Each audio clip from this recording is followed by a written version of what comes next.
My first day as a member of the 501st. It was hot, it was sandy, chaotic. Nothing at all like the simulations on Camino. Of course, that's pretty much the way it was for all of us, wasn't it? All that breeding, all those years of training. It doesn't really prepare you for all the screaming or the blood, does it? Frankly, I'm still amazed we ever made it through the first hour. Never mind the first day. Incredibly, the 501st survived the crucible of Geonosis, emerging battle-hardened and ready for whatever the war would throw at us.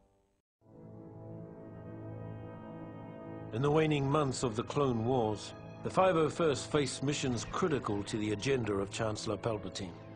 When we arrived at the bombed-out ruins of Megiddo, our Jedi commander believed we had been sent to take out a droid energy collector. What Ki-Adi-Mundi didn't know, however, was that our unit of the 501st was really after an experimental Megiddan power source that the Chancellor wanted for his super laser. Keeping Mundi in the dark wasn't easy. The Jedi had become increasingly wary of the Chancellor's doings, and were on the lookout for the slightest hint of treachery. Just like the rest of them, though, he never caught whiff of what was really going on until it was far too late. The success of the mission on Megiddo was something of a revelation for the men of the 501st. Suddenly, we realized that the Jedi could be fooled. And if they could be fooled, they could be killed. As the Clone Wars progressed, more and more ground-based legions found themselves pressed into space combat, including the fighting forces of the 501st. For months, every hour of our downtime was spent in the simulator, preparing for the time we would face our enemies from the cockpit of a 170. Finally, the day came to earn our wings. The CIS had staged a daring kidnapping of Chancellor Palpatine and was being escorted from Coruscant by a fleet of separatist ships. With only a few veteran pilots on planet, many of the 501st were pressed into service to drive off the Seps and buy time for a pair of Jedi Knights to rescue the Chancellor. After disabling the final capital ship, General Kenobi and Skywalker took advantage of the opportunity we'd created and rescued the Chancellor. Took all the credit, too. It's been said that the 501st got the best of the war. We also got the worst. On Felucia, the Seps dug their metal heels into the muck of that alien hellhole and dared the Republic to come in after them. So we did, only to be met with the month after month of flesh-eating diseases, shrieking nocturnal predators, and other sights that haunt me to this day.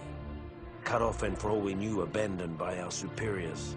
Our only hope was Aayla Secura, our Jedi commander.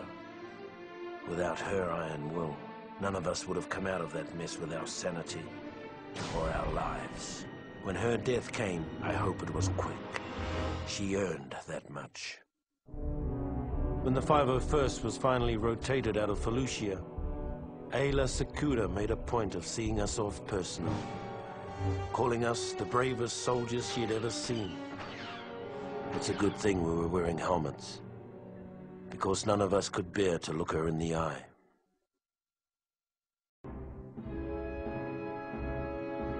When the Separatists' invasion of Kashyyyk caught the Republic flat-footed, a detachment of the 501st was sent in to stop the bleeding until reinforcements could arrive. It was a textbook suicide mission, and we knew it. As we fought our way into Kashyyyk's atmosphere, most of us believed that the only way we'd be getting off this planet was in a body bag.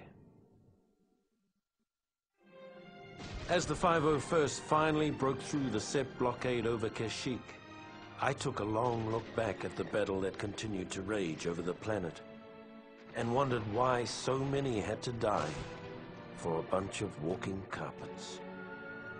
Then I followed my orders and turned planetward.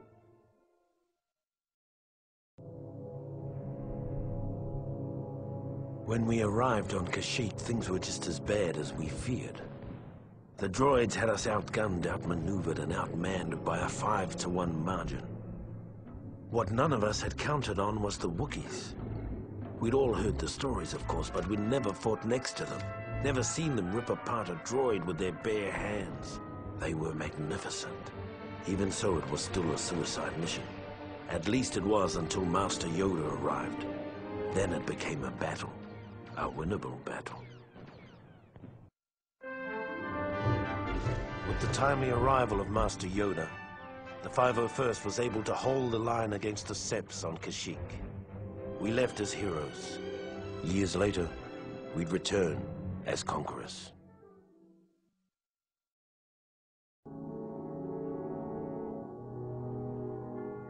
In our bones, we knew the war was almost over. The galaxy held its breath, waiting to see which side would make the final, daring move. As fortune would have it, the Republic moved first. After the Chancellor informed the Jedi Council that General Grievous and the Sepp leaders were hiding on Utapau, General Kenobi gathered an army large enough to capture 3 star systems. When the orders reached the 501st, our morale soared. For better or worse, this would be the beginning of the end. With the death of General Grievous at the hands of General Kenobi, the Utapau raid had broken the back of the Separatists. Under normal circumstances, it would have been a time for celebration. But our next orders put paid to those thoughts.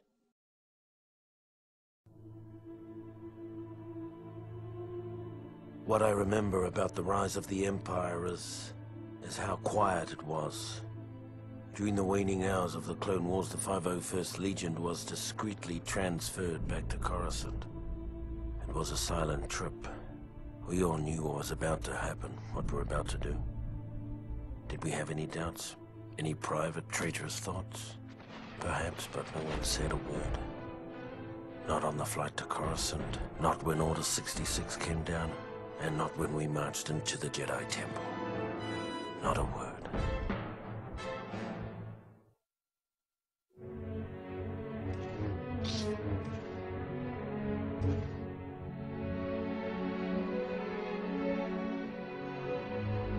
With the fall of Coruscant and the elimination of the traitorous Jedi, Palpatine's rise to power was complete. In recognition of our service and loyalty to the Emperor, the 501st were placed under the direct command of Lord Vader.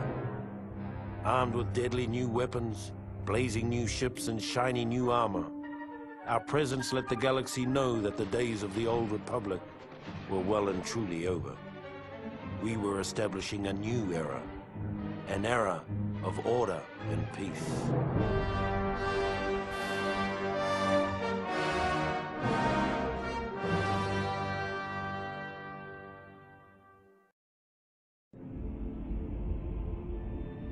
During the rise of the Empire, the Emperor's home planet of Naboo rapidly established itself as a major irritant.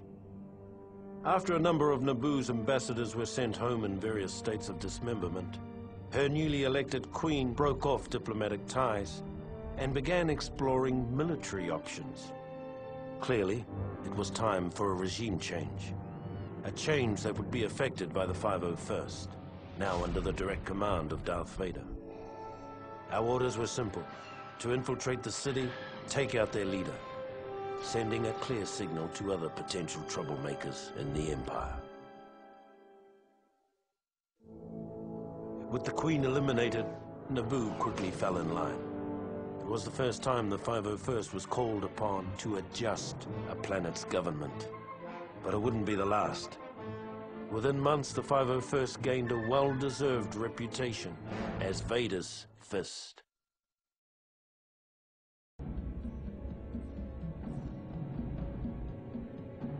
Although the Clone Wars were over, some people never seemed to get the message. The worst case of denial was Gizor Delso, a Geonosian separatist who'd somehow escaped Lord Vader's efforts to wipe out the remnants of the CIS. Lord Vader tracked him to Mustafar and brought us in to finish the job. It seemed like a simple enough mission. But when we saw the fleet of droid ships hovering over the planet, we suddenly realized that Delso's denial mechanisms were a little more dangerous than we'd imagined.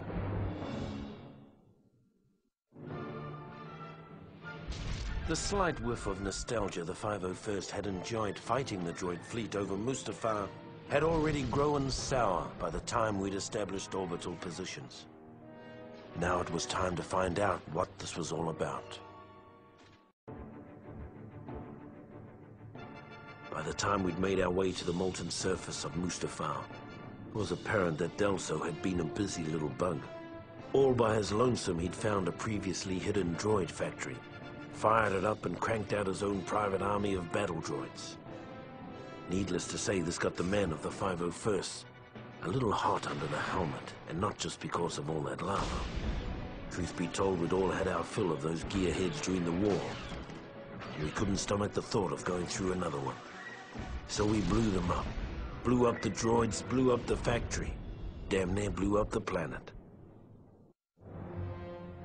The destruction of the mining facility put an end to any thoughts of a second droid rebellion. For the first time in years, the man of the 501st could relax and get about the business of maintaining an empire, rather than building one. Officially, there never was a clone rebellion on Kamino.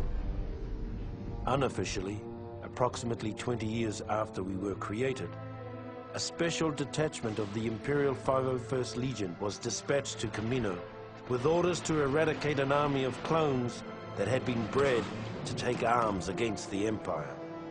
Our mission commander, an expert on the inner workings of Kamino, was a young bounty hunter named Boba Fett. The bounty hunter left after the battle was over. He said something about tracking down a smuggler on Tatooine. After the Kamino uprising, the Emperor decided that an army of genetically identical soldiers was too susceptible to corruption. Future troopers would be cloned from a variety of templates. Though the 501st itself remained pure, the rest of the Imperial Army gradually became more and more diverse. We never really got used to the new guys.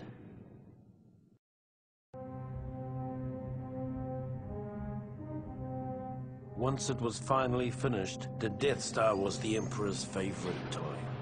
It was also the most boring assignment in the galaxy for a stormtrooper. Tedious inspection drills, endless hours of guarding impregnable force field generators. Things got so bad that when a prison break erupted in the cell block, we were almost happy to have someone shooting at us again. If only we'd known what an embarrassing snipe storm we were about to wade into. We probably would have jettisoned the whole detention block into space. After the embarrassment of the prison break, Lord Vader removed us from our comfortable belay and began dragging the 501st across the galaxy in a dangerous hunt for the now missing Death Star plans. Ironically, our punishment eventually proved to be our salvation. The poor souls who took our place in the detention area were completely wiped out when the Death Star was destroyed.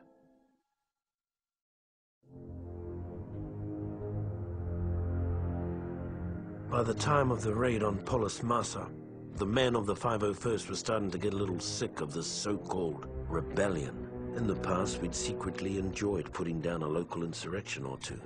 They kept the troops sharp and the Empire feared. But these rebels were different. They were organized, they were growing, and they were everywhere.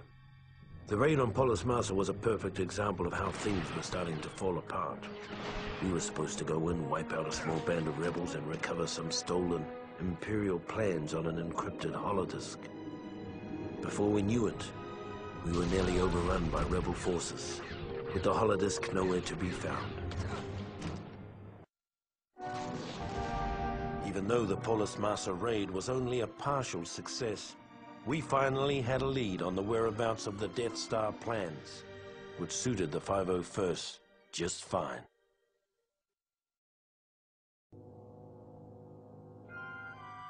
With the information gathered on Polis Massa, Vader concluded that the stolen plans had been given to Princess Leia Organa of Alderaan. We weren't surprised. For all their talk of being a peaceful planet, Alderaan had been thumbing its nose at the Empire for years. After a brief and pointless battle, we boarded the ship, the Tantive 4, over Tatooine, began looking for the plans, and waited for Lord Vader's arrival. After Lord Vader took custody of Princess Leia, we all figured it was just a matter of time before she coughed up the plans. Many of us had been unwilling witnesses to Vader's powers of persuasion in the past. The thought of a pampered little princess resisting his terrible will was inconceivable.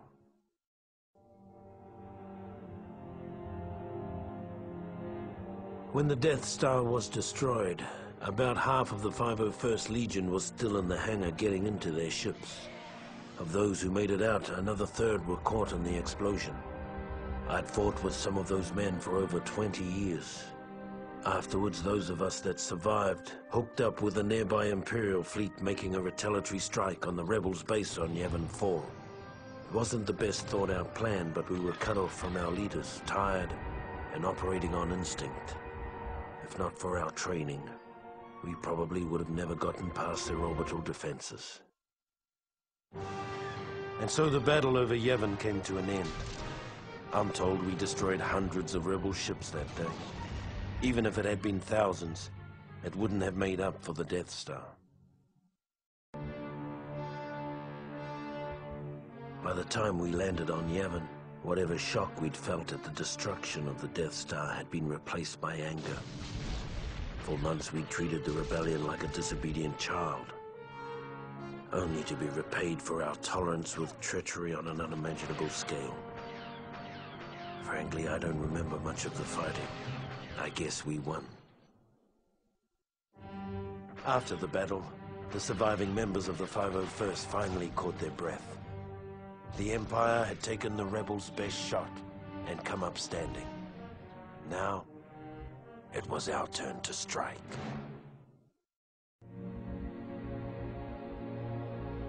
No one ever complained about the cold on Hoth.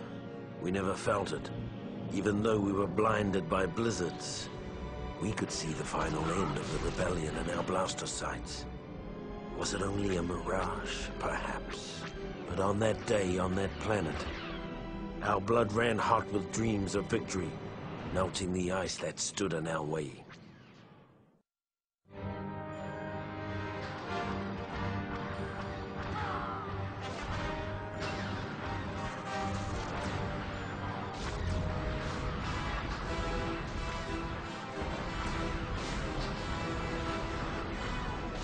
As the rebels fled, the 501st gathered around a burning bunker and let out a cheer that shook the stars.